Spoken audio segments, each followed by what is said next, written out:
विज्ञान कक्षा 7 7th class की विज्ञान आज हम पढ़ाने जा रहे हैं स्टूडेंट्स को। और बेटा इसका पहला चैप्टर है पादपों में पोषण। पादप का मतलब होता है पौधे और पौधों का मतलब होता है पेड़ पौधे। जो हरे पौधे होते हैं उनके अंदर पोषण कैसा होता है बेटा? पोषण का मतलब होता है भोजन कैसे करते हैं। हमारा तो हमें पता है कि भैया हम तो पेड़ों से अनाज लेते हैं, पेड़ उगाते हैं, उनसे अनाज लेते हैं, उस खाने को पकाते हैं और खाते हैं, ठीक। या पेड़ से कोई जानवर खाता है, जैसे मुर्गी ने दाना खाया, मक्का खाया, बाजरा खाया, हमने मुर्गी को खा लिया। यही तो तरीका है, यही दो तरीके हैं बेटा इंसान के, मानव के। लेकिन बात करें पौधों की, तो पौधों के पास तो एक ही तरीका है, वो है प्रकाश संश्लेषण। इसका क्या मतलब हुआ भाई प्रकाश संश्लेषण का? प्रकाश संश्लेषण का मतलब है पौधों का खाना बनाने का तरीका। और सिर्फ हरे पौधे ही अपना खाना खुद बना सकते हैं। जो पौधे हरे नहीं होते, या जैसे बेल और लताएं होती हैं, देखिए जो पेड़ों पर चढ़ के काम करती हैं बेटा, उनके अंदर इस तरह का भोजन नहीं बना सकते, वो प्रकाश संश्लेषण नहीं कर सकते। प्रकाश संश्लेषण का मतलब होता है जब कोई पौधा सूर्य की रोशनी की मदद से, इसका मतलब दिन में है, पानी की मदद से, जड़ों से पानी खींचता है वो। और बेटा कार्बन डाइऑक्साइड, ये क्या चीज है?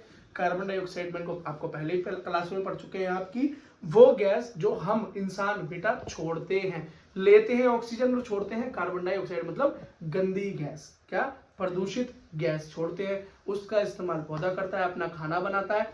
और बेटा क्या बनाता है खाना? ग्लूकोज बनाता है। क्या बनाता है? C6H12O6। ये फॉर्मूला याद करने की जरूरत है, अगली क्लास में आप इसको याद करोगे 9वीं क्लास के अंदर, ठीक।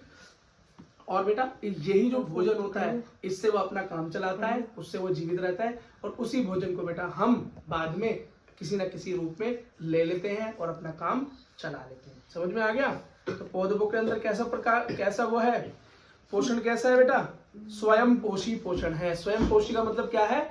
जो अपना खाना खुद बनाते हैं, वो क्या है? स्वयं पोषी। और खाना बनाने से मतलब नहीं है कि तुम तो बोले मेरी तो मम्मी भी खाना बनाती है, तो पेड़ क्या नया कर रहा है? भाई पेड़ खाना बनाता है, मम्मी खाना पकाती है। दोनों में क्या अंतर है? क्या आप चावल बना सकते हो? तो बोलेगा हाँ बना लेते अब तो घर में कुकर में, लेकिन आप सिर्फ उसे पकाते हो, बनाते नहीं। बनाने का मतलब है कि चावल पूरे घर में ही बनाओ, जीरो से चावल उगाओ और चावल को फिर पकाओ फिर खाओ। अब तुम उगाने के लिए क्या करोगे? पेड़ ही तो लगाओगे चावल का। क्या करोगे? धान लगाओगे, पेड़ लगाओगे। खेतों में जब चावल उगता है किसमें उगता है? पेड़ों में तो उगता है, धान में तो उगता है। ठीक है, समझ में आ गया? ठीक है बेटा। अच्छा एक और चीज देखो बेटा, जो दूसरे जीव होते हैं वो क्या है? परपोषी होते हैं, तो उनके बारे में तो इसके अंदर हमें पढ़ना नहीं है, अभी तो हम यही देख रहे हैं। अब बेटा जो मैंने आपको समझाया ना, जरा यहाँ देखो, ये देखो, ये है बेटा एक हरा पौधा, सूर्य का प्रकाश नीचे जड़ों से लिया, उसने क्या लिया? पानी लिया, कार्बन डाइऑक्साइड ली, और इनकी मदद से भाई ये अपना खाना बना पाया। देखो ये रिएक्शन दे रखी है जो मैं आपको बता रहा था कि जल लिया, प्रकाश लिया, और बेटा क्या बना? कार्बन डाइ क्या बना बेटा? कार्बोहाइड्रेट और ऑक्सीजन। कार्बोहाइड्रेट का मतलब होता है बेटा क्या? ग्लूकोज। क्या होता है? ग्लूकोज होता है, जिससे हमें ऊर्जा मिले। एक बात और याद रखना, हरे पौधों के अंदर ऐसा होता क्या है, जो हरे होते हैं और ये काम कर पाते हैं, तो उनके अंदर होता है हरित लवक। क्या? हरित लवक, जिसको बोलते हैं बेटा क्लोरोफिल। जिस पौधे के अंदर क्लोरोफिल होता है वही प्रकाश संश्लेषण कर सकता है, वही फोटोसिंथेसिस कर सकता है, नहीं तो नहीं कर सकता, ठीक। अगली चीज दिखाई देती है रंध्र छिद्र। रंध्र छिद्र, ये रंध्र छिद्र क्या है इससे पहले मैं आपको बता दूं, पेड़ अपना भोजन जहां बनाते हैं, जहां ये प्रक्रिया होती है प्रकाश संश्लेषण, कहां होती है? पेड़ों के पत्ती में। कहां होती है? पेड़ों की पत्ती में। बेटा पेड़ों की पत्ती को क्या बोला जाता है? पेड़ों का रसोई घर बोला जाता है। यहाँ पर क्या बनता है? उनकी शक्ति बनती है, उनका ऊर्जा बनता है, उनका खाना मतलब कार्बोहाइड्रेट मतलब ग्लूकोज बनता है, ठीक है। एक चीज देखो बेटा, यहाँ देखो बेटा पास हो, ये है रंध्र छिद्र, ये है बेटा पत्ती। इस पत्ती के अंदर बहुत छोटे छोटे छेद होते हैं, जैसे रंध्र छिद्र कहते हैं। ये कुछ बेटा इस प्रकार का दिखाई देता है।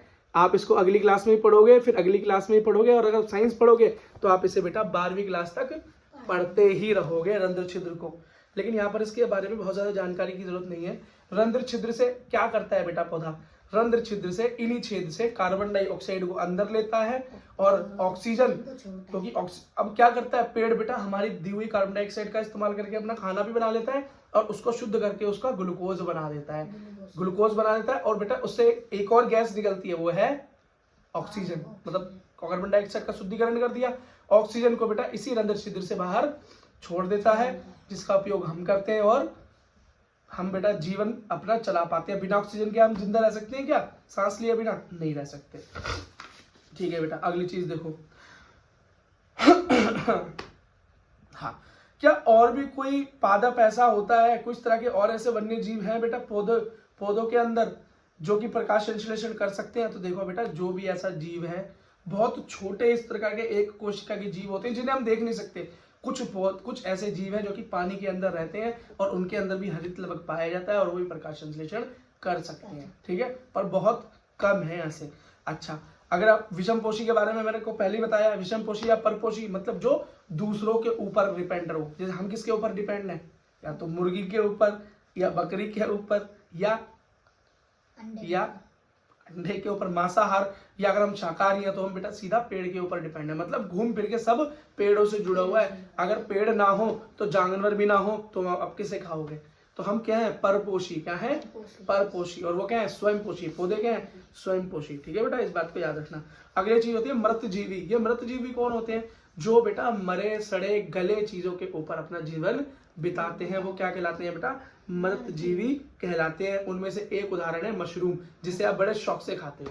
मशरूम की क्या बनते हैं बेटा? अलग अलग डिश बनती है ना। हाँ, खाया कुछ मशरूम खाया बेटा कभी? अच्छा बेटा, अगली चीज होती है फंगस। क्या होती है?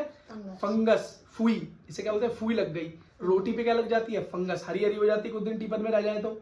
ब्रेड रह जाती, कैसे हो जाती है? हरी हरी उस पर जम जाती है। तो वो क्या है? मृतजीवी या सड़े गले चीजों पर अपना जीवन बिताने वालों को हम मृतजीवी बेटा बोलते हैं। समझ गए?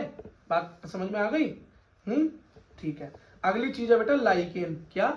लाइकेन। ये फंगी और एल्गी आपस में मिलकर बनाते हैं। अब ये बोलोगे ये है क्या चीज? इसका मतलब एक ऐसा संबंध जिसको बोलते हैं हम सहजीवी संबंध। इसका मतलब जियो और जीने दो। क्या मतलब? कि बेटा दोनों आपस में, जो दो जीव आपस में जुड़ते हैं और वो दोनों क्या करते हैं? एक तो बेटा उसको संरक्षण देता है, घर देता है, रहने का जगह देता है, और दूसरा उसको खाना देता है। तो दोनों का काम चलता रहता है। एक है बेटा फंगस और एक है एल्गी। एक है फंगस और एक है एल्गी। जैसे फंगस मतलब वही फुई लग गई है ना, और एक एल्गी होती है बेटा। वो दोनों जब आपस में मिलती हैं तो उसको हम बोलते हैं, क्या बोलते हैं? लाइकेन। क्या बोलते हैं बेटा? इसके अंदर क्या है? भागीदारी है ना। एक रहने का जगह देता है और एक खाने को खाना देता है उसे। दोनों का काम क्या है? एक दूसरे से चलता रहता है। समझ में आ गई मेरी बात? ठीक है। अच्छा एक बात देखो। अच्छा, राइजोबियम क्या है? राइजोबियम बेटा एक चीज देखना कि पेड़ पौधे जो होते हैं उनकी जड़ों के अंदर भी कुछ सूक्ष्म जीव पाए जाते हैं।